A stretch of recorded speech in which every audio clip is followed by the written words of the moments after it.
I don't actually. No, I surprise myself with how good I am at watching shit. And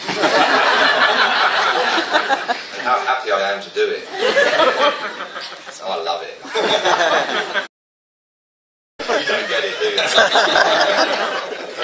Did you, in terms of the casting of those other roles, were those the big, how did that, did you always want to get, these big, they're both big American stars? I mean, I did. I mean, I just wanted to get the best people that I could. Yeah. And I loved both of them. I'd worked with Anna on The Dictator and thought she was really funny and just very gung-ho, so, she was the kind of person who would embrace doing a threesome scene and sort of has no fear comedically, which is brilliant. And Rose, I remember I was writing this as Bridesmaids was coming out, and I just saw Bridesmaids, and immediately from that moment I saw her in it. I just thought, I just have to have her, because she's that amazing combination of kind of beautiful, smart, and just unbelievably funny. And again, a sort of fearless performer. I think that was the reason. Did you have to work, because all four, I think, of the main characters strike me as being likeable, even though, like, Rose's character, I guess, is a little bit uptight. Like, she's mastered that recently. She's played quite a few uptight roles, but there's a softer side to her as well. And the rich guy as well. They're all kind of slightly, not quite how you might think they are when you first meet them. Is that something that you were kind of aware of? Yeah, I mean, it's that thing again that I didn't want to make a kind of cliche romantic comedy where kind of it would be easy to have the American come in and be super suave and sweep someone off their feet. But I sort of wanted to make him a bit of a doofus as well. So so it's just again sort of slightly subverting all those things that we think we know we're going to see in a romantic comedy. And you do play doofuses quite regularly.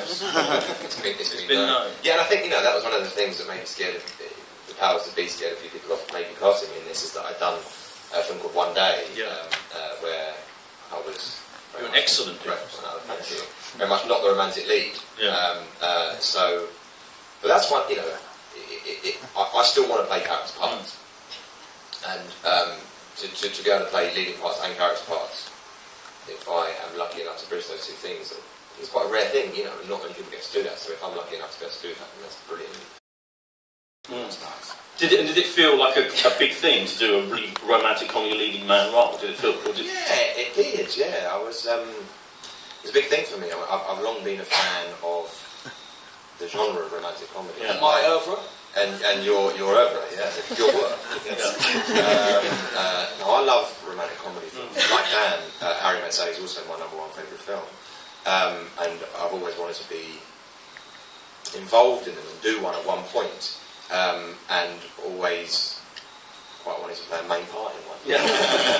And it was a big deal, absolutely. It's something of a responsibility, I think, because a working title romantic comedy, although we've gone some way towards subverting that in this film, is an iconic thing. And I felt a certain pressure. But he always made me feel like I was doing alright. So